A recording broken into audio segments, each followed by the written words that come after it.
तो एक बार फिर से आप सभी का स्वागत है मिनी अटेम्प्ट ई क्लासेस चैनल पर। मैं डॉक्टर सौरभ सर आज आपको पेरिफेरल नर्वस सिस्टम पढ़ाने वाला हूँ। पेरिफेरल नर्वस सिस्टम आपके एग्जाम पॉइंट ऑफ व्यू से वेरी वेरी वेरी इंपॉर्टेंट है, क्योंकि peripheral nervous system, autonomic nervous system, ये दोनों के दोनों नर्वस सिस्टम से आपका शॉर्ट क्वेश्चन बनने का चांस रहता है। तो आज हम पढ़ने वाले हैं पेरिफेरल नर्वस सिस्टम। इस चैप्टर में हम पेरिफेरल नर्वस सिस्टम को समझेंगे, ऑटोनोमिक नर्वस सिस्टम को समझेंगे, पेरिफेरल नर्वस सिस्टम की जो नर्व्स हैं उनके बारे में, यानी क्रेनियल और स्पाइनल दोनों तरह की जो नर्व है उनकी स्टडी भी आज के लेक्चर में हम करेंगे। इससे जस्ट पहला वाला जो लेक्चर था उसमें हमने कंप्लीटली सीएनएस मतलब सेंट्रल नर्वस सिस्टम की पूरी कंप्लीट स्टडी कर ली थी। आज हम इस वीडियो का सेकंड पार्ट यानी पेरिफेरल नर्वस सिस्टम और ऑटोनोमिक नर्वस सिस्टम आज हम पढ़ने वाले हैं। तो चलिए क्लास की शुरुआत करते हैं। डेफिनेशन क्या है इसकी, सबसे पहले बात करें तो peripheral nervous system is the part of nervous system that lie outside the brain and spinal cord. तो देखिए, ब्रेन और स्पाइनल कॉर्ड को छोड़कर, ब्रेन और स्पाइनल कॉर्ड के अलावा जितना भी नर्वस सिस्टम है वो सब पेरिफेरल और ऑटोनोमिक नर्वस सिस्टम के अंतर्गत आता है। क्योंकि पेरिफेरल नर्वस सिस्टम और सेंट्रल नर्वस सिस्टम और ऑटोनोमिक नर्वस सिस्टम तीनों में क्या डिफरेंस है? सबसे पहला डिफरेंस है सीएनएस मतलब सेंट्रल नर्वस सिस्टम, माने ऐसा सिस्टम जो हमारी बॉडी को कंट्रोल और कोऑर्डिनेट करता हो उसे हम कहते हैं सीएनएस, जिसमें ब्रेन और स्पाइनल कॉर्ड आते हैं। उसके बाद आता है second peripheral nervous system. Peripheral nervous system periphery means होता है किनारों पर, यानी सेंट्रल नर्वस सिस्टम से दूर और सेंट्रल नर्वस सिस्टम की तरफ, मतलब सेंट्रल नर्वस सिस्टम से सूचनाओं को लेकर जाना ऑर्गन तक और ऑर्गन से सूचनाओं को लेकर सीएनएस तक वापस आना, ये पेरिफेरल नर्वस सिस्टम का काम होता है, क्योंकि इसके अंदर मेनली नर्व्स आती हैं। क्लियर हो गया? एएनएस का मतलब है वो है सिंपैथेटिक और पैरासिम्पैथेटिक स्टिमुलेशन, जिसको कि हम physiological classification of nervous system के अंतर्गत पढ़ते हैं। अगर हम एनाटॉमिकल या स्ट्रक्चरल क्लासिफिकेशन देखते हैं तो सीएनएस और पीएनएस दो ही तरह से नर्वस सिस्टम को डिवाइड किया गया है। तो चलिए आगे देखते हैं। Spinal cord it connect the central nervous system with CNS and different part of body through the cranial और स्पाइनल नर्व। यानी पीएनएस जो होता है, पेरिफेरल नर्वस सिस्टम जो होता है, वो सीएनएस को डिफरेंट डिफरेंट बॉडी पार्ट से, हमारे शरीर के विभिन्न विभिन्न अंगों से क्रेनियल और स्पाइनल नर्व के द्वारा कनेक्ट करने का काम करता है। मतलब वहां पर मोटर और सेंसरी दोनों प्रकार की सूचनाओं को लेकर जाने का काम और वहां से वापस सेंसरी सूचनाओं को लेकर आना, ये पेरिफेरल नर्वस सिस्टम का रोल होता है। उसके बाद में अब बात आती है कंपोनेंट्स ऑफ पीएनएस, मतलब पीएनएस में कौन कौन से कंपोनेंट हैं और पीएनएस जो है किसको बोलेंगे। तो क्रेनियल और स्पाइनल दो तरीके की नर्व हमारे शरीर में प्रेजेंट होती है जो कि पीएनएस के अंतर्गत आती हैं। याद रखिए बेटा, क्रेनियल नर्व जो होती है वो संख्या में 12 पेयर होते हैं और स्पाइनल नर्व जो होती है वो 31 पेयर हैं। नोट कर लीजिए, क्योंकि आपका एमसीक्यू आपके एग्जाम में बनेगा। क्या क्रेनियल नर्व कितनी होती है? तो क्रेनियल नर्व होती है 12 पेयर और स्पाइनल नर्व कितनी होती है? 31 पेयर। क्लियर है? उसके बाद में आते हैं हम क्रेनियल नर्व, एक एक करके पढ़ेंगे। तो क्रेनियल नर्व या इनको हम कपाल तंत्रिकाओं के नाम से जानते हैं, संख्या में होती है 12 पेयर। कितनी होती है बेटा? याद रखना, संख्या में होती है 12 पेयर। अब इनको क्रेनियल नर्व को क्रेनियल नर्व क्यों कहा गया है? क्योंकि cranial nerve arise from the brain, ये इंपॉर्टेंट बात है, क्योंकि ये ब्रेन से निकलती है। ब्रेन कहाँ प्रेजेंट है? क्रेनियम में। तो इसीलिए इसीलिए इन तंत्रिकाओं को, इन नर्व को हम क्रेनियल नर्व के नाम से जानते हैं। अब ये सप्लाई कहाँ करती हैं? तो ये हेड में, नेक में और स्पेशल सेंस ऑर्गन, कुछ हमारे शरीर के स्पेशल सेंस ऑर्गन हैं, उनको ये सप्लाई करती है। हेड, सिर, गर्दन और विशेष प्रकार की जो इंद्रियां हैं हमारे शरीर की, उनको ये सप्लाई करने का काम करती हैं। क्लियर हो गया यहाँ तक? चलिए अब एक एक करके इनके नाम याद करने पड़ेंगे। जो 12 पेयर है बेटा, उनके नाम आपको याद करना है, यही आपको एग्जाम में लिखना है। किस तरीके से कौन सी नर्व कहाँ सप्लाई करती है, किस टाइप की है, ये आपको पता होना चाहिए और बिल्कुल सीरीज वाइज लाइन से याद होना चाहिए कि फर्स्ट का नंबर ये है, सेकंड का ये है, थर्ड का ये है, फोर्थ का ये है। ये आपको बेटा सीरीज वाइज याद होना चाहिए। तो याद करते हैं एक एक करके। सबसे पहले बात आती है क्रेनियल नर्व की संख्या। तो ये 12 पेयर होती हैं। अब समझेंगे क्रेनियल नर्व कौन कौन सी होती हैं, टाइप क्या है उसके और मेन फंक्शंस क्या है। तो सबसे पहले आती है ऑल्फैक्टरी नर्व।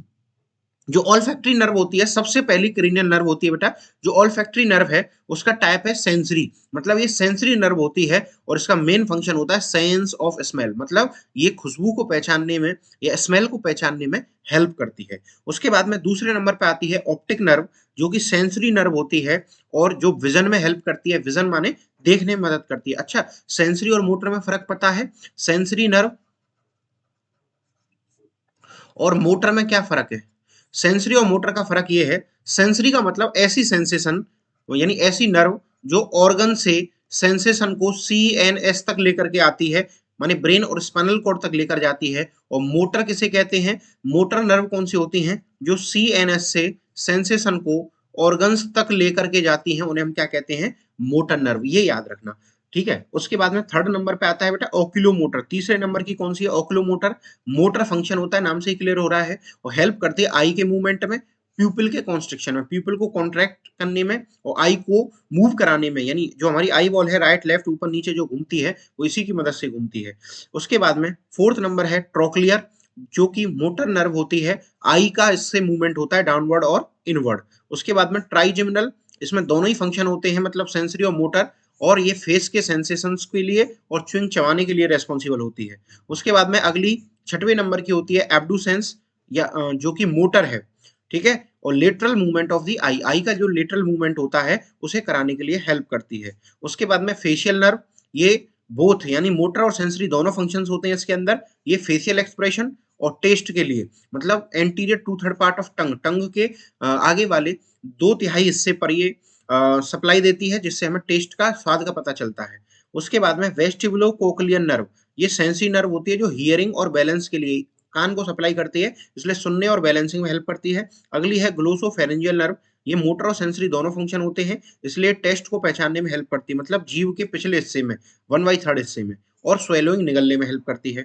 उसके बाद में अगली है वेगस नर्व। वेगस नर्व दोनों ही तरह से काम करती है, मोटर और सेंसरी। ये पैरासिम्पैथेटिक सप्लाई करती है हार्ट को, लंग्स को और डाइजेशन में, यानी हार्ट की सप्लाई, लंग्स की सप्लाई, डाइजेस्टिव सिस्टम की सप्लाई ये वेगस नर्व के द्वारा होती है। उसके बाद में आती है असेसरी, जो कि मोटर फंक्शन होता है इसका, शोल्डर और हेड के मूवमेंट जो होते हैं वो असेसरी नर्व के द्वारा होते हैं। और उसके बाद में आते हैं हाइपोग्लोसल पर, तो हाइपोग्लोसल में मोटर फंक्शन और यानी टंग के मूवमेंट कराने में ये हेल्प करती है। तो सिंपल सी हमने क्या देखा कि जो क्रेनियल नर्व है उनकी संख्या 12 ही, माने 12 पेयर है। तो उनके नाम क्या क्या थे? पहला ऑल्फैक्टरी, फिर optic, oculomotor, trochlear, trigeminal, abducens, facial, vestibulocochlear, glossopharyngeal, vagus, accessory और हाइपोग्लोसल। ये आपको बेटा याद करना होगा, याद करना पड़ेगा। बस ये टेबल आप अगर ड्रॉ कर दिए, अगर ये टेबल आपने बना दी, तो आपको एग्जाम में नंबर आपको मिल जाएंगे, ठीक है। तो क्रेनियल या स्पाइनल नर्व अगर आपसे 2 नंबर में, 3 नंबर में, 5 नंबर में यदि पूछी जाती हैं, तो आपको यही पैटर्न से लिखना है। उसके बाद में आते हैं हम स्पाइनल नर्व की बात करें।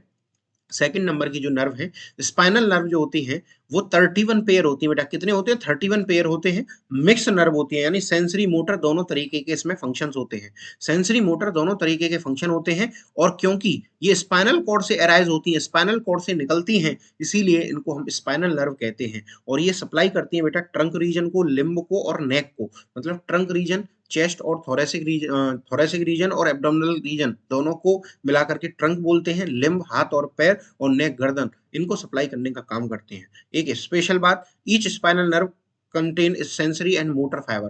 प्रत्येक स्पाइनल नर्व जो होती है उसके पास में मोटर और सेंसरी दोनों प्रकार की फाइबर्स होती हैं, मतलब ये बोथ फंक्शन करती है, सेंसरी भी और मोटर भी। चलिए उसके बाद में अब आते हैं हम सीधे सीधे स्पाइनल नर्व की संख्या पर। तो टोटल स्पाइनल नर्व जो होती है वो 31 पेयर यानी 31 पेयर से मिलकर के बनी हुई है। मतलब टोटल जो स्पाइनल नर्व है वो कितनी होती है? 31 पेयर होती है। तो समझेंगे कैसे कैसे।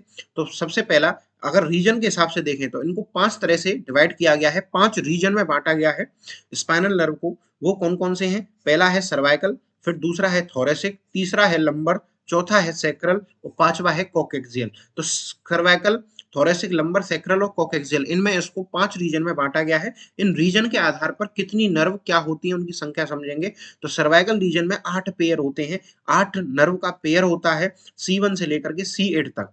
थोरेसिक जो होती हैं वो 12 पेयर होती हैं T1 से T12 तक। लंबर जो होते हैं वो 5 पेयर होते हैं L1 से L5 तक। सैक्रल 5 पेयर होते हैं, 5 पेयर होते हैं S1 से S5 तक। कोकेक्सियल जो होती हैं वो 1 पेयर, सिंगल पेयर होती है बेटा, है ना, जो कि 31 टोटल अगर इनका किया जाए तो ये 31 pair of nerves, 31 pair of spinal nerve ये प्रेजेंट होती हैं सर्वाइकल, थोरेसिक, लंबर, सैक्रल और कोकेक्सियल रीजन में। एक इंपॉर्टेंट बात जो मैं आपको बताऊं कि जो थोरेसिक नर्व होती हैं वो किसी भी प्लेक्सस में भाग नहीं लेती हैं। चलो अब बात आ गई है प्लेक्सस की, तो प्लेक्सस समझेंगे। प्लेक्सस क्या होते हैं? प्लेक्सस का मतलब होता है ग्रुप ऑफ नर्व, मतलब या हम कहें नर्व का जाल। तो ये जो प्लेक्सस है, मतलब प्लेक्सस कैसे बनता है, यही स्पाइनल जो नर्व है वो आगे चल के प्लेक्सस बनाती है। तो स्पाइनल नर्व जो है वो 4 प्रकार की प्लेक्सस बनाती है बेटा। कौन-कौन से? Cervical plexus, brachial plexus, lumbar plexus और सैक्रल प्लेक्सस। जो सर्वाइकल प्लेक्सस है वो C1 से C4 तक, मैंने आपको बताया ना कि टोटल जो सर्वाइकल रीजन में 8 होती हैं, 8 होती हैं ये नर्व, उसमें से C1 से C4 तक मतलब 4 नर्व जो होती हैं वो सर्वाइकल प्लेक्सस बनाने में हेल्प करती हैं, जो कि नेक और डायफ्राम को सप्लाई करती हैं। इसकी जो ब्रांचेस होती हैं। ब्रेकियल प्लेक्सस जो होता है C5 से T1 तक होता है, जो कि अपर लिम्ब को सप्लाई करता है। लंबर प्लेक्सस L1 से L4 तक, जो कि anterior part of the thigh को सप्लाई करता है। सैक्रल प्लेक्सस L4 से S4 तक ये बनता है, यानी L4 नर्व से लेकर के S4 नर्व तक बनाती हैं, जो कि लोअर लिम्ब को सप्लाई करता है। क्लियर हो गया? तो कितने प्लेक्सस थे बेटा? टोटल प्लेक्सस थे 4। 4 प्लेक्सस थे, याद रखना। कौन कौन से? सर्वाइकल, ब्रेकियर, लंबर और सैक्रल। ठीक है, जो कि अलग अलग जगह अलग अलग तरह से सप्लाई करते हैं। अब इंपॉर्टेंट बात जो नोट करके आपको लिखनी थी वो क्या थी कि जो थोरेसिक नर्व होती हैं, थोरेसिक नर्व T2 से लेकर के T12 तक कोई भी किसी भी प्रकार का प्लेक्सस नहीं बनता है ना। इनको हम इंटरकोस्टल नर्व के नाम से जानते हैं। क्लियर हो गया? चलिए अब बात कर लेते हैं बेटा फंक्शंस ऑफ स्पाइनल नर्व की। तो जो स्पाइनल नर्व है उनके फंक्शन क्या है? तो they carry sensory impulses to the CNS। CNS को सेंसरी इंपल्सेस, मोटर इंपल्सेस, दोनों तरीके की, यानी सेंसरी और मोटर दोनों तरीके की जो इंपल्सेस हैं, यानी ऑर्गन तक लेकर जाना, ऑर्गन से लेकर के आना, दोनों तरीके की जो सेंसेशन है वो स्पाइनल नर्व देती हैं। ये रिफ्लेक्स एक्शन को कंट्रोल करती हैं, है ना। और उसके साथ साथ स्किन, मसल और ग्लैंड, इनको भी बेटा ये सप्लाई करने का काम करती हैं। देखिए बड़ी आसान भाषा में बड़ी आसानी से समझा रहा हूँ, समझ लीजिए बेटा ध्यान से। उसके बाद में अब बात आती है autonomic nervous system. Autonomic nervous system की अगर हम बात करें तो ऑटोनोमिक ऑटोमेटिक से है, मतलब ये स्वतः काम करता है, इस पे हमारा कोई भी कंट्रोल नहीं होता। तो हमारे बॉडी के अंदर जितने भी इनवॉलेंट्री फंक्शन हैं, जितने भी अनैच्छिक कार्य हैं, जिनको हम अपनी मर्जी से नहीं कर सकते, उनको कराने के लिए भी नर्वस सिस्टम के अंदर ऑटोनोमिक नर्वस सिस्टम उपस्थित है, जो इन कार्यों को करवाता है। जैसे कि समझेंगे ध्यान से, तो जो ऑटोनोमिक नर्वस सिस्टम है बेटा, ये पार्ट होता है नर्वस सिस्टम का, ये तो क्लियर है ही। They control the involuntary activity, जैसा कि मैंने आपको बताया इनवॉलेंट्री एक्टिविटी को कंट्रोल करता है, जैसे कि कौन कौन सी? तो हार्ट रेट को, ब्लड को, ब्लड प्रेशर को, डाइजेशन को, रेस्पिरेशन को और ग्लैंडुलर सीक्रेशन को। मतलब हार्ट रेट को कंट्रोल करेगा, ब्लड प्रेशर को कंट्रोल करेगा, डाइजेशन को कंट्रोल करेगा, रेस्पिरेशन को कंट्रोल करेगा और ग्लैंडुलर सीक्रेशंस को कंट्रोल करेगा। मतलब ग्लैंड से आने वाले जो सीक्रेशंस हैं उनको कंट्रोल ये करने का काम करेगा। क्लियर हो गया? अब बात करते हैं डेफिनेशन की।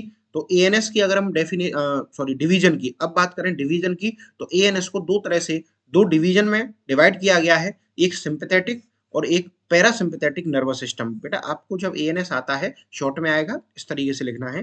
दो डिवीजन है इसके, सिंपैथेटिक नर्वस सिस्टम और parasympathetic nervous system. Sympathetic nervous system को हम फाइट और फ्लाइट सिस्टम कहते हैं और पैरासिम्पैथेटिक सिस्टम को रेस्ट और डाइजेस्ट सिस्टम के नाम से जाना जाता है। तो अब एक टेबल के माध्यम से मैं आपको समझाऊंगा कि सिंपैथेटिक और पैरासिम्पैथेटिक का क्या असर, क्या क्या इफेक्ट हमारे शरीर पर और किस किस ग्लैंड पर, किस किस ऑर्गन पर कैसे होता है। ठीक है, समझ में तो आ रहा है ना टॉपिक? चलिए अब बात करते हैं पैरासिम्पैथेटिक और सिंपैथेटिक का क्या फर्क है या क्या असर होता है अलग अलग ऑर्गन पे। तो समझो, यदि किसी व्यक्ति के शरीर में पैरासिम्पैथेटिक स्टिमुलेशन हुआ तो प्यूपिल जो होगा वो कॉन्ट्रैक्ट होगा, लेकिन सिंपैथेटिक की वजह से वो डायलेट होगा। उदाहरण के लिए जब भी सिंपैथेटिक स्टिमुलेशन हमारे शरीर में होता है तो प्यूपिल जो है डायलेट होता है ना। और पैरासिम्पैथेटिक उसको कॉन्ट्रैक्ट करेगा, यानी डायलेट हो गया तो उसको कॉन्ट्रैक्ट करना पड़ेगा। तो पैरासिम्पैथेटिक कॉन्ट्रैक्ट करता है, मतलब छोटा करता है, और सिंपैथेटिक उसको फैला देता है।